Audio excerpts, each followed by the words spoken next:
Good evening, everybody. Welcome to the 17th Empower Hour that Empower Our Future has now put on.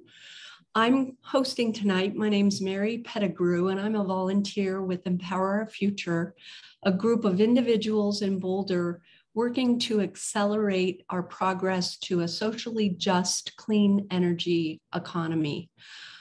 We want to start by acknowledging that this land where we live, work, and play is the ancestral homelands and unceded territory of Indigenous peoples who have traversed, lived in, and stewarded lands in the High Plains and the Rocky Mountains since time immemorial.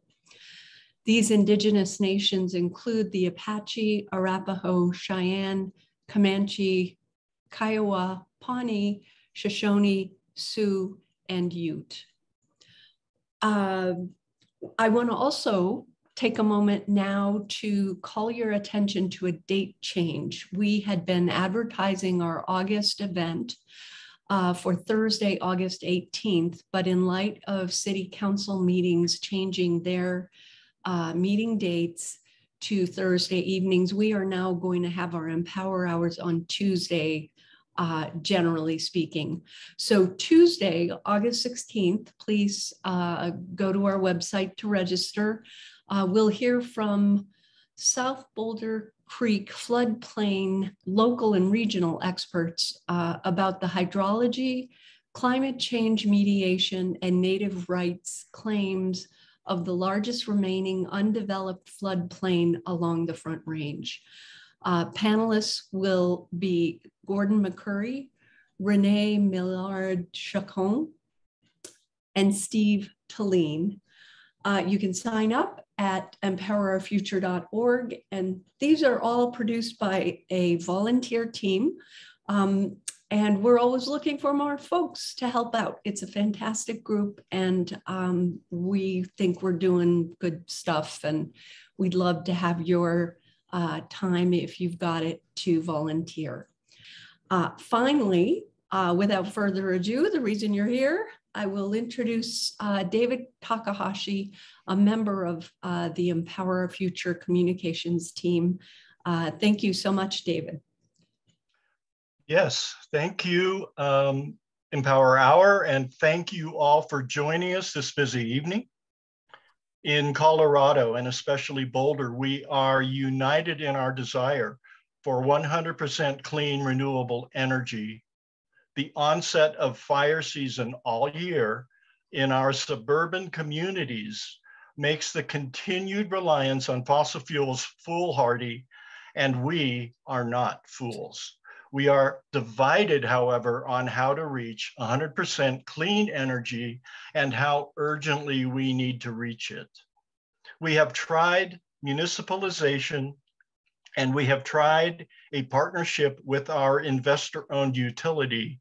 And again, we are not agreeing on how we measure progress toward our common goal. We must acknowledge that Sonoma Clean Power was able to stand on the shoulders of marine clean energy.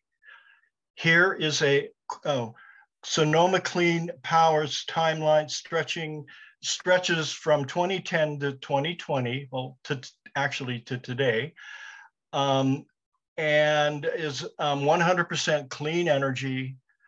It has competitive rates, local job growth, community empowerment, while creating community benefits. Tonight, the one and only CEO of Sonoma Clean Power, Geof Syphers, is here to give us some firm shoulders to stand upon should we go with CCA.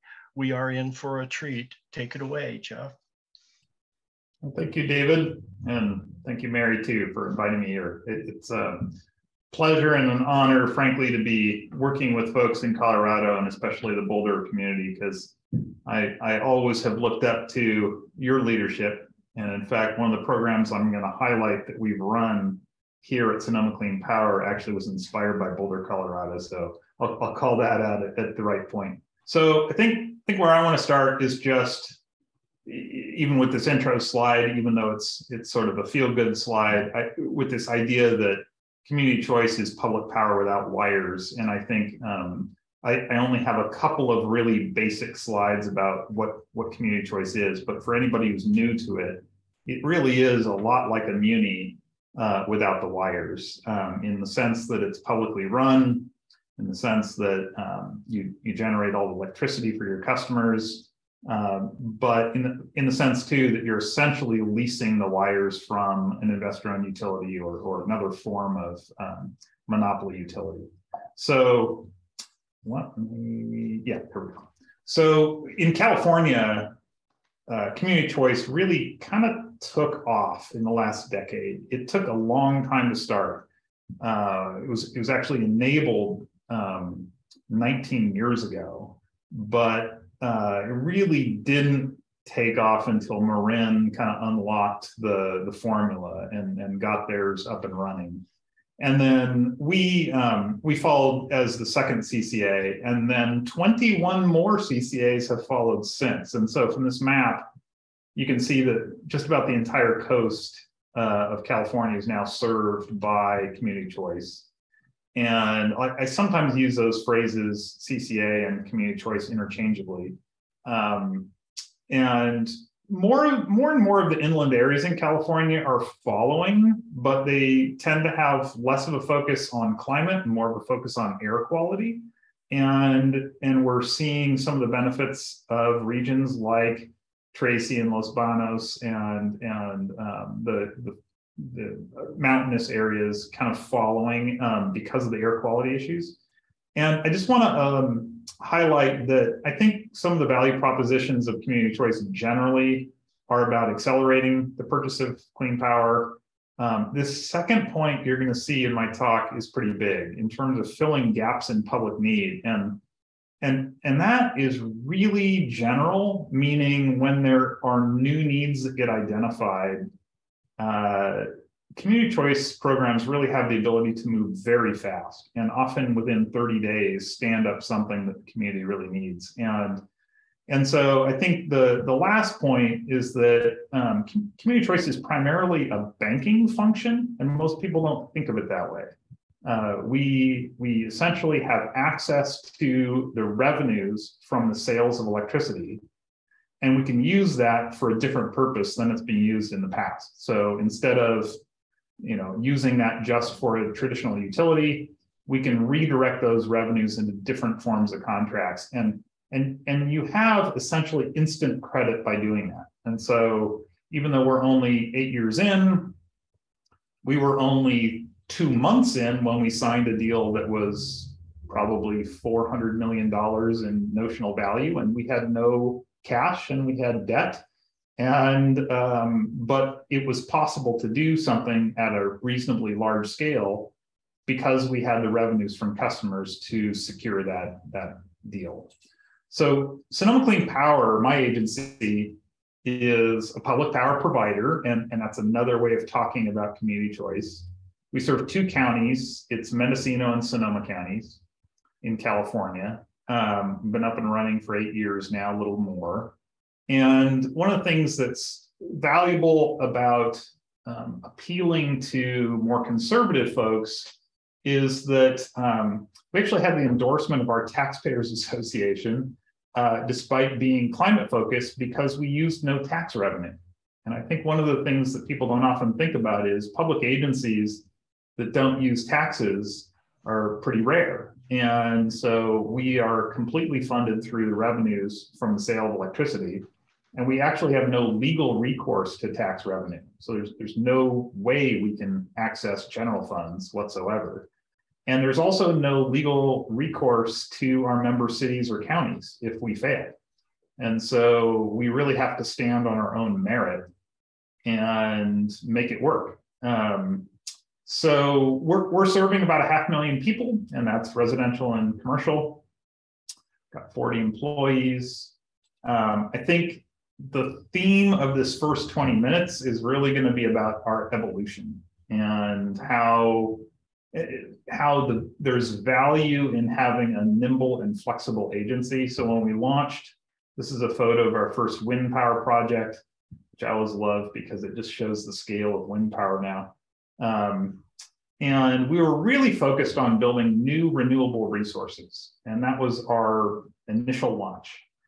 And the purpose of that was pretty obvious to anybody in this room, I'm sure, but it was to displace, whether it was coal or natural gas fired power plants, and to really decarbonize the grid generally.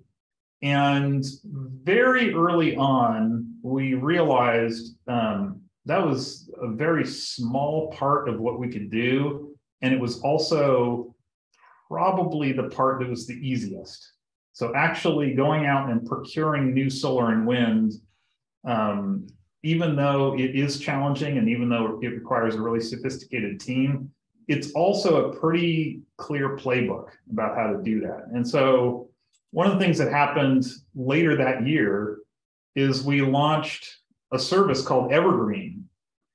And Evergreen was really primarily designed to give people who wanted to pay a small premium, so this is 2.5 cents a kilowatt hour extra, the ability to have renewable energy 24 hours a day, every single day of the year, with no dependency on natural gas power plants ever. And this had never been tried before. It turns out in the United States, no one had ever done this. All the backup power for solar power plants and wind plants and all the rest generally comes from natural gas in the Western US or coal. And so we wanted to try and buy all of our capacity, which is the term of art in our industry for backup power, essentially, from 100% renewable sources located inside our own territory. So this was a very high bar way of pursuing power. But what we wanted to do was build out a service that we thought everyone would want to achieve by the year 2050 worldwide, if we were going to achieve all the climate goals we have. And so Evergreen started with geothermal energy at night and solar during the day. And we've since added contracts for battery power to help shape that, so we're not producing too much extra. And we're also looking for more opportunities to add really novel kinds of technology, like shaping the output of geothermal power. So it's not just a base load 24-hour flat resource, but it could actually increase in the evening when solar is dropping, and then drop when solar is peaking in the middle of the day. And so we're really trying to evolve Evergreen to be something that can be a model for the United States. And what's exciting about this is other utilities have watched us do this and have gotten excited about this and jumped on board. And so we now have 3 other CCAs in California that are attempting their own different kind of version of 24-hour power from clean sources. And this is completely different than net metering. This has nothing to do with net metering because it doesn't rely on netting into the grid. There's zero netting at all.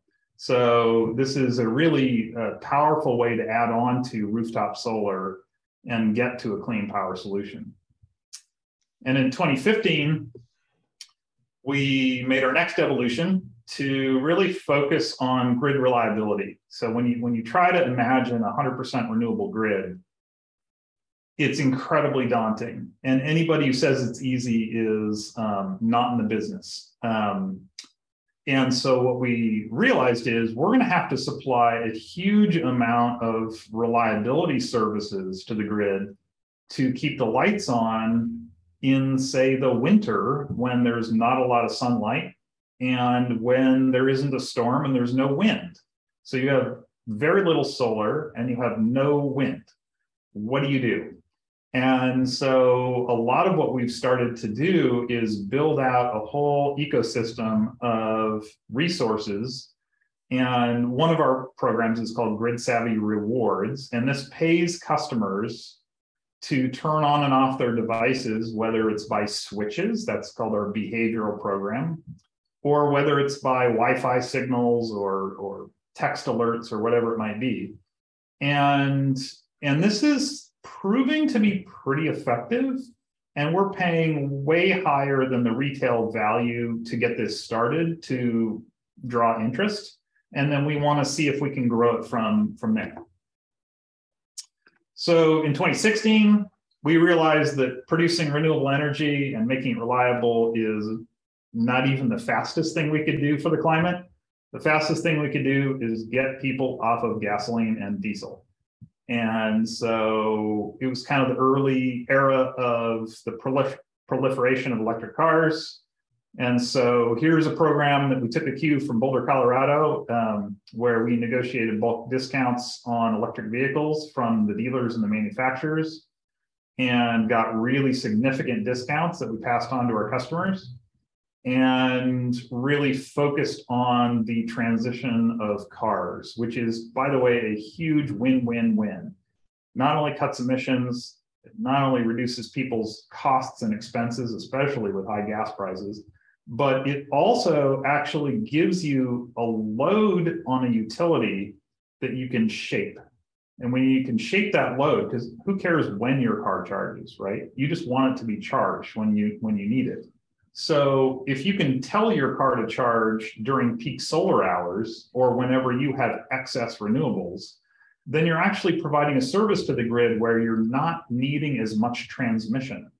And it turns out that's where all the money is and all the cost is in utilities. So in 2017, we launched a number of programs, one of which was to donate electric vehicles to nonprofits. And this was really, a goal here was to have more people trying these, experiencing them, talking to their friends.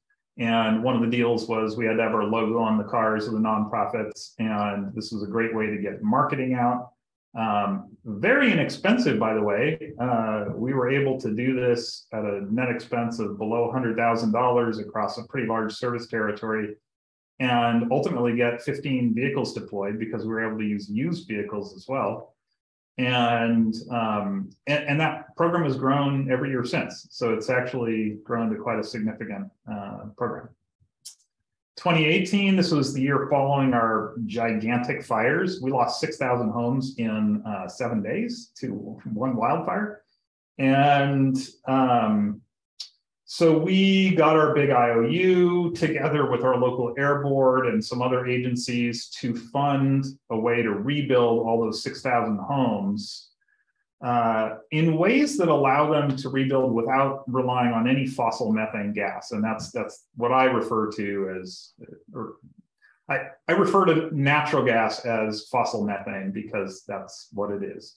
And we were really working with folks to encourage them to use the Evergreen service once they had rebuilt their super efficient gas-free homes so that they could be on 24-hour renewable power. In 2019, we did lots of things. One example is $1,000 off an electric bike for low-income customers. We had a lot of interest. All of our incentives, I think we had 500 incentives that year. They were all snatched up in 7 days, so there was a huge appetite. But one of the things we do is we don't run programs forever. We don't have an unlimited budget. And we also like the idea that customers are paying attention to us. And one way to get them to pay attention is to have things run out and try something new later. In 2020, and I'm down to my last few minutes of this intro, we launched a program in partnership with our State Energy Commission, which is a 10,000 square foot showroom and training center. And this photo is showing you a demonstration kitchen, which is 100% electric and using induction ranges. And the initiative was really to help homeowners figure out how to get rid of fossil methane from their homes for every purpose and be on renewable energy for everything they do, whether it's their yard tools or their water heater or everything in their home. And so the Advanced Energy Center, it turned out, we didn't know this going in, but turned out it was the first in the world to try and help homeowners find contractors, get the classes on how to do the work, get 0% financing, and make the complete transition off of fossil fuels. And This whole effort, I mean, it's going to sound like a big number, but this entire effort was like under $5 million to build the building, completely fill it, and do a year of incentives. And the effect has been pretty profound. We've had 3,700 people through it in a year. We've had hundreds and hundreds of completed projects, and we've had a way bigger follow-on effect from social media. And so I think, even though that number sounds like a big one, when you think in utility scale, it's really not a giant number compared to the effect. And we're really encouraging Los Angeles and San Diego and Oakland and other big cities in California to try this out and see if they get similar results. So my last two slides, in 2021, we were able to create the first real-time renewable energy operations center microgrid. And this is actually our headquarters, but when we designed the renovation of an office building so it could be commandeered during a major disaster, island from the grid, and then run in island mode on renewable energy. And one of the innovations here, there were several, but one of them was we put electric car charging for every single spot in the parking lot. And then we use really inexpensive residential charging units that cost about $300 a piece instead of like $7,000 for a commercial charger. And then we gave away the electricity for free. And the effect of that is we're still saving money on this project for the first 7 years compared to installing very expensive credit card management systems for charging. And so this is an idea I want to share for lots of reasons. One is when you charge cars in the middle of the day when you're at work, you're charging them during solar hours, you're having less strain on the grid, you're actually supporting grid reliability, and you're decarbonizing the grid. If you have solar at home, but you charge somewhere else, but it's not during the day, that's not so great. And if you don't have solar at home, or even if you do, and you come home and you charge in the evening, you're mismatching the time and you're depending on the grid to find some place to put all that solar power. And so daytime charging is turning out to be this massive win for the climate. And it's also a massive win for finances. Way, way less expensive to give away electricity than to charge for it, which is contrary to intuition. So this year, my last slide is that we just opened our world's first grid optimal microgrid. And this is a building that's designed to decarbonize not just its own use, but the use of other buildings in other utilities on a real-time basis. And so if anybody's curious, you can Google grid optimal and read all about this. There's several online presentations by New Buildings Institute and others. And it's really exciting because it's the first time anybody's tried to dispatch a microgrid to minimize carbon instead of minimize cost. And it's kind of shocking to me that it took us this long, but the idea of this is very sticky and it's catching on. So we've had a dozen people from Indian utilities in East India to come by and learn about this. We've had interest from Japan, from people in Vermont, from people in Canada, from people in China. And so this is a very intriguing idea to try to look at what it would mean if you didn't care about your rate structure. And the price of carbon that we set in the system is $2,000 per pound, not per ton, but per pound. The idea of what if carbon was that valuable to avoid. And what we're finding is if you set the price at $2,000 per pound, your building can become strongly negative, because if you're using storage to arbitrage clean power off of the grid and then put that clean power back onto the grid when it's dirty, you can actually still be buying 100% renewable power, but you can actually be offsetting everyone else's emissions in the meantime. So I'm going to stop the screen share, because what I want to do is see if we can go to a dialogue mode now. And I've got plenty more slides if there's not enough interest, but let me see if there's some questions already. And if you haven't put questions in the Q&A section, feel free to do that. So Lynn Siegel says, isn't it really better to municipalize? Yes. Of course it is. And as Boulder and San Francisco and many other places have found, it's really, really, really, really hard. And it's really hard because when you municipalize, you take away all of the profit from the existing utility. And when you form a community choice program, you take away none of the profit of the existing utility. They're actually made 100% whole and cannot lose profit when you form a community choice program. Those are two really different propositions. And there are PDFs that we have found of the utility playbooks for how to stop a muni from forming. And there is a huge amount of science behind this about how to legally thwart things for decades and decades. And so it's an immensely difficult process. And all you need as proof of that is to look at when was the last muni you heard about forming. Here in California, I can't think of one since the 1960s. And I don't know if there's been one in California since then, but they're few and far between because they're so easy to prevent from the for-profit utilities. And so I think that's the challenge with munis. And even though you get 3 to 4 times as much financial benefit from municipalizing because you can slash the cost of transmission and distribution by between 30 and 50%. Here in California, there's not a single muni that's more expensive than 30% lower than the cheapest investor-owned utility. So that's the minimum spread in cost. And so there is a massive difference in price between munis and IOUs.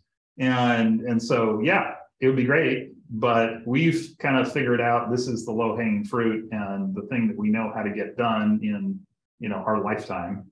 San Francisco's been at it for 25 years and they have way more attorneys than we do, and they still haven't quite gotten it over the finish line. So we're rooting for them, but it's going to be tough. Let's see. There's a second question, and feel free, Paul or David, to prioritize things if you want. So do you do much distributive microgrids, reactive, transactive energy? So I don't know what transactive energy is, so maybe you can clarify that. But we absolutely have a pretty major focus on customer-owned resources and microgrids.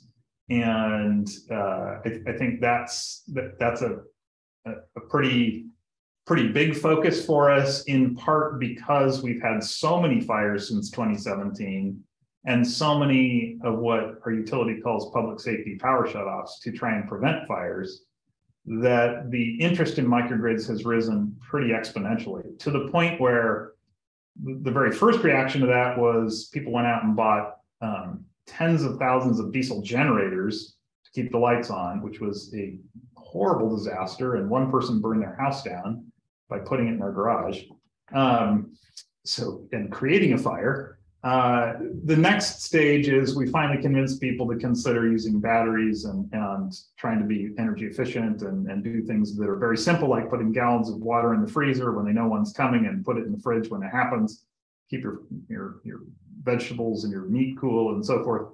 But really more sophisticated microgrids and people who have money are certainly spending it on more complex systems. And that might be as interesting as a full battery backup for your home that might last 3 or 4 or 5 days, especially when combined with solar. And it might be as advanced as a true remote grid. So this is something we're doing in partnership with our utility. And so we're not always at odds with the utility, where we have 4 or 5 houses at the end of a 3-mile distribution line in a rugged terrain where there's high fire threat.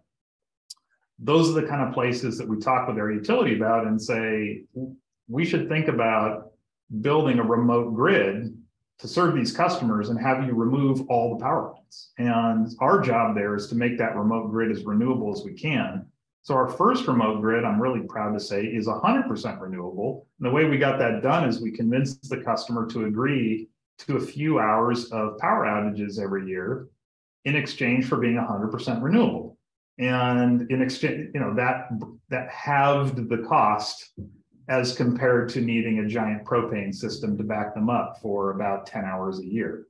And so that was pretty radical and not something utilities are used to brokering. Let me move on. Let's see. Yeah, but Leslie's asking a similar question. This is Paul Colin, a volunteer with Empower Our Future. Saying, please explain more and show slides about grid optimal microgrid. Sure. So grid optimal is using a signal, and the company that produces a signal is Watt Time, and they do make a signal in your state as well, I believe, that describes the carbon content of electricity on the grid in every hour of the year in a signal that you can receive in real time. And what that allows us to do is program all of the systems that we already have for things like battery backups and for light dimming and for adjusting smart thermostats and all those tools that we have to respond to the carbon signal and then dispatch things accordingly. So when, there are charts of kind of how green or dirty the grid is in every hour of the year, and you can pull these up and they kind of range from green to gray being very fossil and green being good.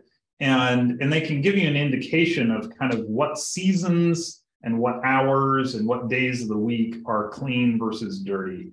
And that's a nice kind of tool, visual tool. And I don't have a slide up on that right here today, sorry. But if you Google grid optimal, you can find those slides pretty easily. But the point of it is to really focus on doing all these things that sound really intuitive, but which are almost never done. So when you know there's going to be a stressed grid condition that's going to cause all the peaker plants to fire up to max, you could pre-cool your building with air conditioning, even if it's a hot day, and then shut off your air conditioner by 3 p.m. and coast all the way until 9 or 10 p.m. and then turn it back on at a lower level and then be a benefit to the grid because you're not using power at a high level during this extreme event where there's going to be a lot of heat. Maybe it's 110 degrees across the Western US. That happened 3 years ago. And you don't have to be a part of the problem. In fact, you can be a huge part of the benefit by doing the opposite of what every battery manufacturer designed their batteries to do. So back in 2019, I think it was, Tesla got a reprimand because their program said that when there's a flex alert, meaning there's going to be a grid stress condition, all their batteries should go into charge mode in order to get their customers through the flex alert if the power goes out. What that did is it just ramped up the amount of electricity right when we didn't need them to do that. And so they got their hand slapped, and they have since, I hope, fixed their program. And what we're trying to do is dispatch not so much for our reliability, which is the big experiment. It's more to try and dispatch to totally decarbonize the grid and eliminate the risk of power shutoffs and so or blackouts. So grid optimal is really not yet an economic experiment, but we're actually fascinated to see that so far the early results are that it's pretty close to economic, which is very encouraging. There are little areas where in the winter, in the evening, the rates that are investor-owned utility charges are not at all related to the carbon content of the grid. Like rates go really low in the winter evenings, but the carbon content is really high for the grid. And so there's a huge mismatch. In the summer, it's pretty well matched. Carbon prices in the evening, or carbon rates in the evening are pretty high, but so are rates. And so there's a better price signal in the summer than there is in the winter. And we're seeing the winter reliability issue being a far bigger problem than the summer reliability issue 5 years from now. And we're always trying to look ahead and say, what's coming 5 years from now? Because that's what we have to try and solve right now, because it takes 5 years to solve big problems like that. So Watt Time's giving us some insight into that and helping us make better arguments at our Public Utilities Commission about how rates should be changed in anticipation of the fact that winter reliability, when you have a high renewable grid, is a much harder problem to solve than summer reliability. Summer reliability you can solve with batteries and solar almost alone. If you have a lot of solar and a lot of batteries, you're pretty good all summer. But in the winter, you are not. You need geothermal, you need offshore wind, you need compressed air, you need pumped hydro, you need something that's like big and can last for 2 weeks, not 4 hours. And so so Grid Optimal is giving us some good insight into that, and is a good. It's very early stage, I would say. I mean, we still have commissioning agents here on site today, so we're still learning as we go. But it's a fun experiment. Okay, Larry Milosevic, to get back to CCE, CCA, Larry worked with Representative Hooten to get the CCE study bill passed through the House and the Senate and signed by the governor. So the PUC is now working on the study. So he's asking for advice. While we're studying CCA, what should we be looking at to make it better here in Colorado than even in California? One thing that's really important is to do what every other state in the nation that has CCAs has done and not follow California's lead on one thing. We did a few things right. One thing we did horribly wrong in California is we created a system where investor-owned utilities have no incentive. In fact, they have a disincentive to sell off excess power supply contracts when CCAs form. So they're legally guaranteed to recoup 100% of all of their above market costs for having too much power forever with no end date. No other state has done this. It's quite foolish because in any divorce, a divorce court would say, yes, you have to pay so-and-so a certain amount of money, but both parties have to minimize the expenses in order to minimize the harm to the other party, right? Our state didn't do that. We didn't go through a proper divorce court. And so we ended up with a system where utilities are actually financially incentivized to buy more power than they can possibly use, and then charge all of those expenses to the CCAs for the next century, and even add on to it over time. And so we got that part really, really wrong. And there are little bits of progress we've made along the way in the last decade to clean that up. And I'm hopeful that we're making important progress on that in terms of fixing the problem, because it's really ratepayers that suffer from this. This isn't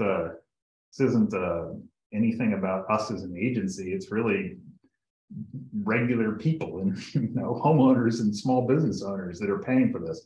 So I think the main thing is to ensure that whatever your exit fees are, that they get established in a manner where you have an incentive to minimize your expenses to ratepayers, but the utilities do too.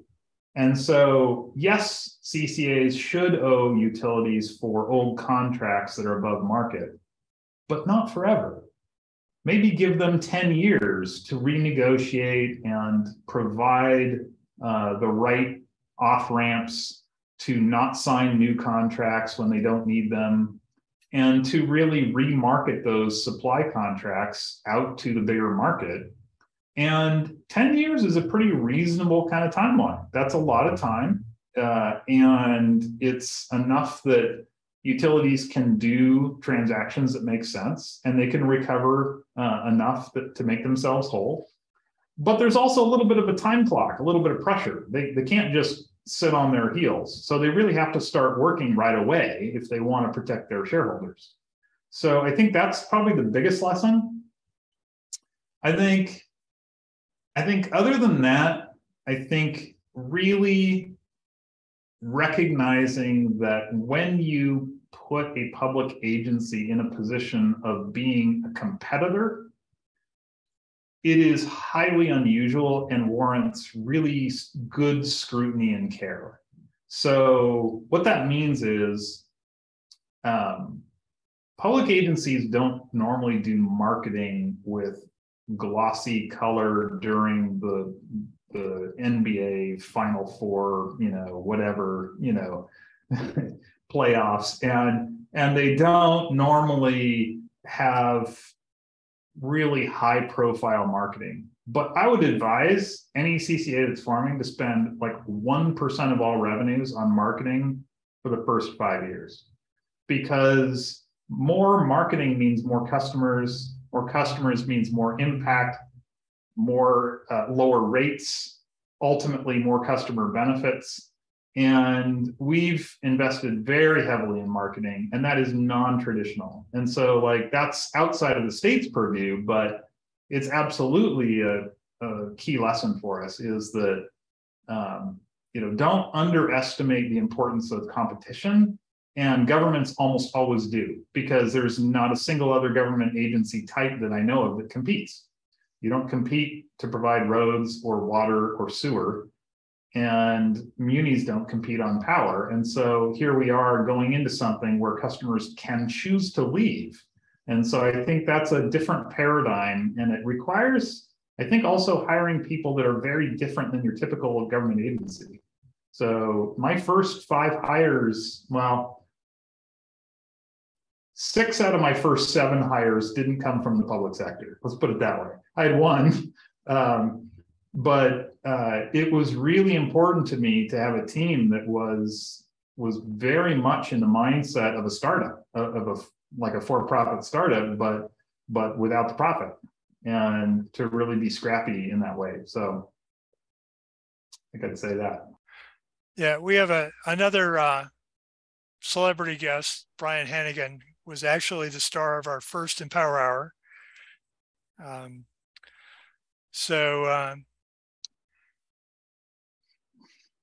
He's asking you about local distribution grid.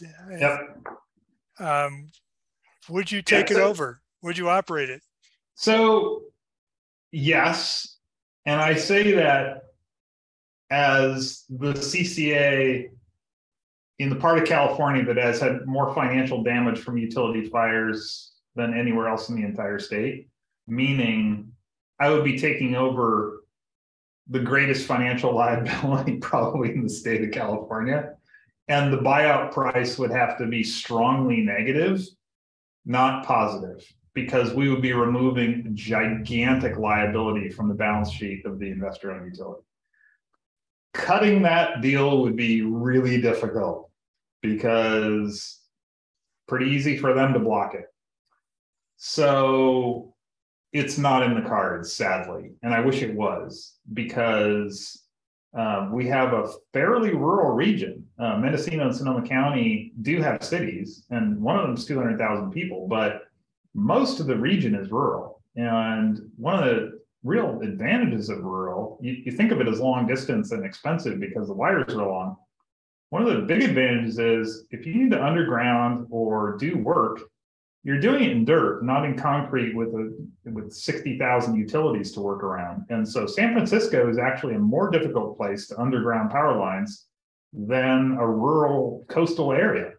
And so it's tough to take over the power lines, and it requires, absolutely in our region, it requires the support of the unions for the line workers, which I think is a very doable deal to cut, because I think essentially what you need to do is honor every single aspect of their pension systems, their training programs, and their union agreements. But I don't think there's necessarily a reason why they need to stick to the IOU for a muni. But it's tough. And in our area, it's not going to happen in the next 20 years. So it's just, I don't see it going down. I wish I could be more optimistic. We've got Leslie Grostrom again asking about percentage of homes lost in the fires that have been built without fossil methane. Describe some of them and how they are working? Yeah. Yeah, I don't have the number in my head, but it's, it's in the high hundreds, not in the high thousands. But I still count that as a big success. And what was a bigger success was our advanced energy rebuild program, we branded it, was copied in other parts of California. Not even Okay. Not even a majority have battery systems. Actually, it's probably around a quarter or so because they're still pretty pricey. But one of the things we've seen is they're all really interested in our evergreen supply mix, which is a great way to ensure that you've got renewable power all the time. And I can't emphasize enough the difference between 100% renewable on an annual basis, which is what just about every utility in the US that had 100% renewable offering is offering today, and 100% renewable on an hourly basis. The difference is night and day. And in fact, the carbon emissions from a 100% renewable service that is on an annual basis using only wind is pretty gigantic, and using only solar is even bigger. And so one of the things that I encourage people to do is go to the next step and really look at not relying on natural gas or coal for the off hours, for not just the winter, but for all evening, for the nighttime, and really trying to find, and this is hard, trying to find the resources that run all night and all winter is kind of our great challenge right now. And what it means is efficiency by time of day matters way more than efficiency during solar hours. We've given up on even trying to work on noontime efficiency. It doesn't matter anymore because the price of wholesale power in California for 10 months out of the year is zero at noon. It's zero. It costs us nothing to buy electricity at noon because there's so much excess solar, except in September and August. There's so much excess that we have no place to put it. We either send it to Arizona or we burn it off as heat in the system. And so what we're trying to do is create loads in the middle of the day with electric vehicle charging and other things to bring value back to solar. But the other thing is really focusing on 24/7. And so I hope that's a good takeaway from today is thinking about baseload power, thinking about storage, thinking about targeted time efficiency. So in our area, it does vary by area, but in our area, efficiency between like 5 and 10 p.m. in the residential sector is worth like 100x efficiency at noon in terms of financial value and carbon. So why are we doing anything in office buildings when we really ought to be focusing on home lighting and DVRs and getting people to charge their cars at the right time at home and all those kinds of things? And so I think that piece of it is really, really important. And it kind of marries the two movements of building renewable energy with grid reliability. And they were often, I think up until the last 5-6 years, they were often kind of divorced and separate and not really talking to each other. There were the dispatchers and then there were the builders. And now we really have to be working together. Geof, this is fascinating. We've got a few minutes left, and at the bottom near the bottom of the queue, there's one more from Larry Milosevic and a couple from Amanda Groziak, and maybe you could take those. Okay, I'm gonna look. Larry's is, some believe that utility-owned assets should not be considered when calculating the exit fee. Do you agree or disagree? And if you agree, what is the line of reasoning to support this? Yeah, it's a good question. I'm going to say that when you can earn a profit on a resource that you own, you're a merchant. You're in the market as a merchant, and you're no longer in the status of being a monopoly utility with guaranteed cost recovery. And in some parts of state regulation, that's quite clear that that's how utilities are treated. In the area of CCAs, it's not quite so clear, and different states have treated this differently. So I would argue that utility-owned generation, or we always shorten it, there's all these acronyms, UOG, should not be included in exit fees because the utility has the right and has always had the right to sell into the market for a profit, the output of those facilities. If they want cost recovery through the exit fee, they have to give up guaranteed profit. There's one or the other, because either you're a merchant or you're not. And if you're not, then you get your capital costs recovery, but you don't get a return to shareholders.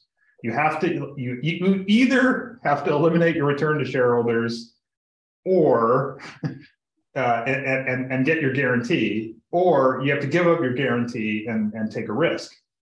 Risk-free profit is not an American idea. That's not a cool thing. So if you have risk-free profit, something's wrong. So if you're making a profit, you should take a risk. That'd be my argument. Thank you. And then a couple from Amanda Groziak near the bottom of the queue. And again, I'll go ahead and read. How are CCAs regulated? Through the PUC, also like utilities, or are they not regulated in the same way? So this varies a lot state by state. And so I don't want to presume that I understand at all how Colorado works. So I'll tell you a little bit about California. There might be some transferable lessons, but I also want to caveat that there may not. Every state makes up their own rules on this. And so what I would, first let me give you the background on California. So in California, CCAs are first and foremost regulated by local governments that are elected to boards that regulate them locally. So my board consists of people who are appointed by the cities and counties who are our member organizations. However, the California Public Utilities Commission, which also regulates the investor-owned utilities, has the ability today to order us to do all kinds of things, file compliance obligations. They can issue emergency procurement orders for liability purposes. They can tell us how many Black, Indigenous, and Latino people we've hired. They can require any number of different kinds of obligations. The argument I would make for how things should work is that CCA should report to the same regulatory body that munis do as soon as possible.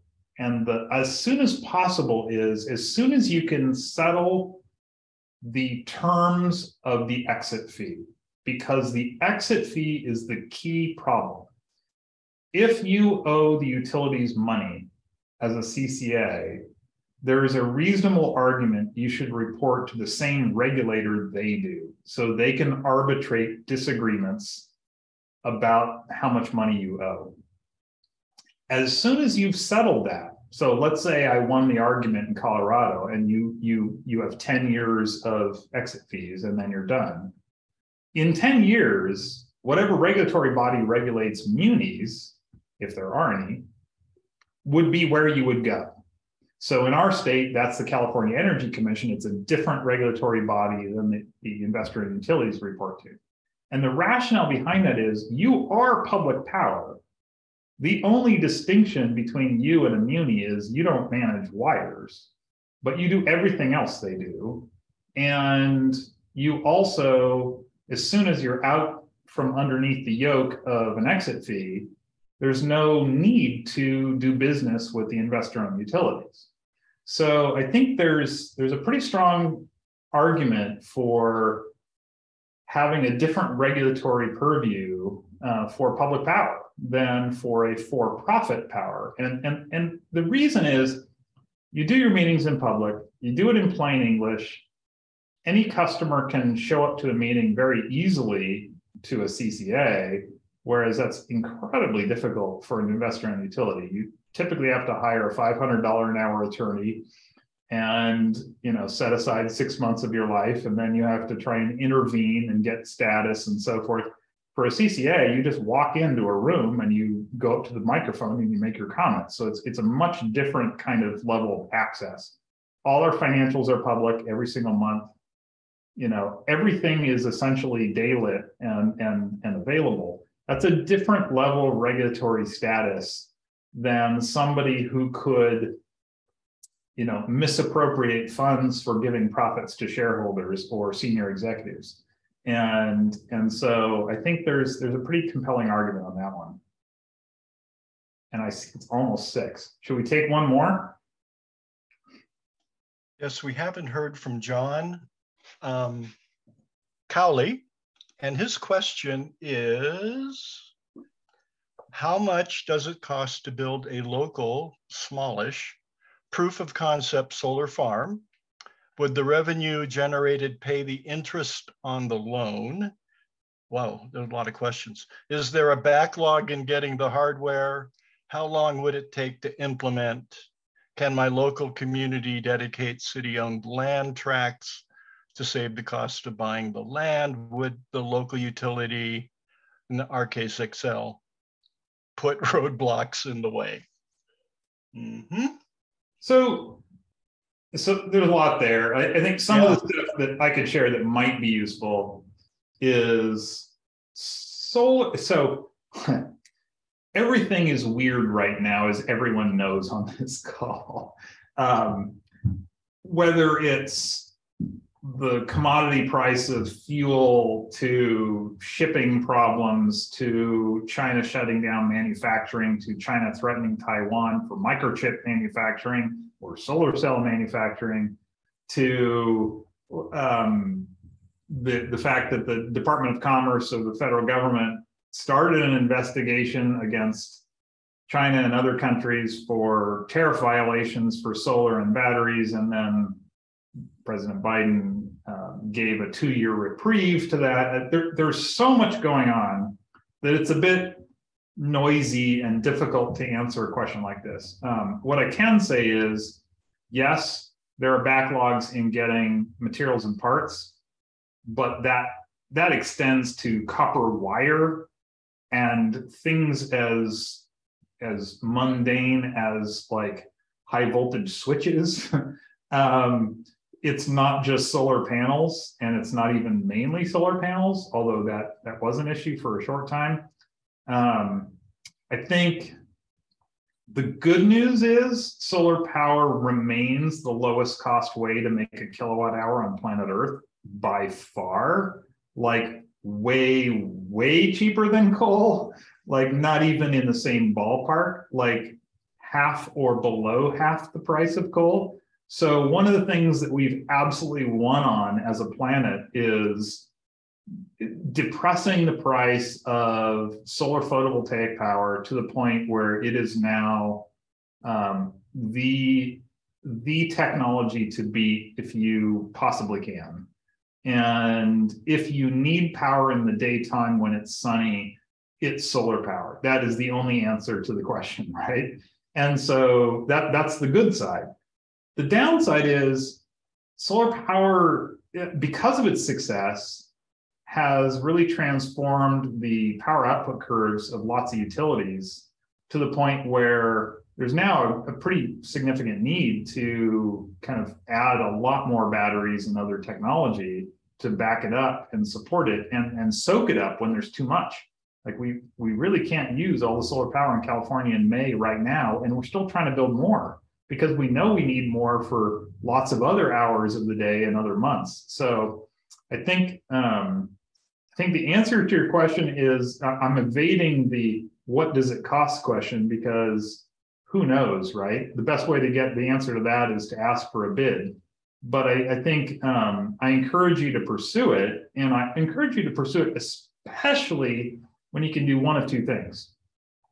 Use the power locally in real time.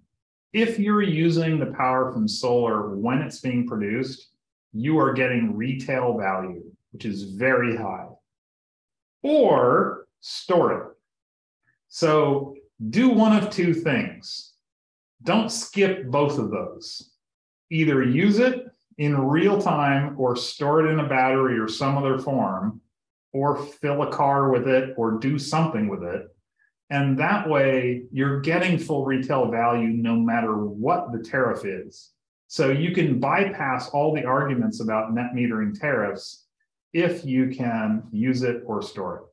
I gotta say, personally, I would love to see that Advanced Energy Center. That just sounds fantastic. We have so many people in Boulder who say, gee, I want to do something different, but they just don't know about the options. We love visitors, and so please come, and you can visit virtually at SCPadvancedenergycenter.org. So that's Sonoma Clean Power's acronym. So S like sugar, CP, advancedenergycenter.org. That really is a pale comparison to being here live, and it's a fun space. We have elementary schools coming through. We have high school classes doing these contests where they try and solve puzzles and about the climate. We have a lot of labor unions doing training and classes there. We've got, you know, a lot of just customers coming, taking classes on, you know, how to hire a contractor. Very few people have ever hired a contractor. And if you need to upgrade your electrical panel, all of a sudden the average homeowner is like out of their depth. So what we're trying to do is really bring them back to, you know, just some basic stuff. So you're all welcome to come. So let us know if you want to come there. Geof, if you've got time, there's one question that's been echoed by some other people. It's the one from Leslie that's been echoed by Larry Milosevic. What is happening with the California PCIA exit charge? And then Larry's echoing that at the bottom of the queue. And he also says, I noticed that MCE rates are way better this year than last year. Is this due to changes in the PCIA? So maybe, and for those of us who are not fluent with the acronyms, maybe you could say what those mean. Thank you. Yeah, so the exit fee in California goes by the ridiculous acronym of Power Charge Indifference Adjustment, or PCIA. Just call it exit charge. And that's the fee that community choice customers pay to the utility to make sure the utility cannot lose any profit because the CCA was formed. And it's so it's wildly complicated, like to the point where it's actually introduced risk to California because of its complexity, which is a regulatory problem and something I strongly discourage. I think reasonable but arbitrary is better than precise and wrong. And so I think we did it very precise and wrong in California. And so I think some of the flavor of what's going on with PCIA will blow your mind. When Russia invaded Ukraine, the United States started elevating exports of liquid natural gas out of the Freeport terminal in Texas to Europe to try to offset the political power that Putin had over Ukraine. And that diminished the amount of natural gas available in the United States by somewhere between 2 and 3%. Don't quote me on that, but it's roughly that order of magnitude. That seemingly doubled the price of natural gas in the commodity market. That very tiny change, which I cannot explain, and nor, frankly, can a lot of commodity traders explain to me. But what it did is, because natural gas is still the driver of the price of renewable energy, let me just say that one more time. All energy in the electric market is essentially going up or down relative to natural gas. because that is the primary dominant energy source to the electric power sector in the Western United States. Maybe the entire United States by now, but at least the Western United States.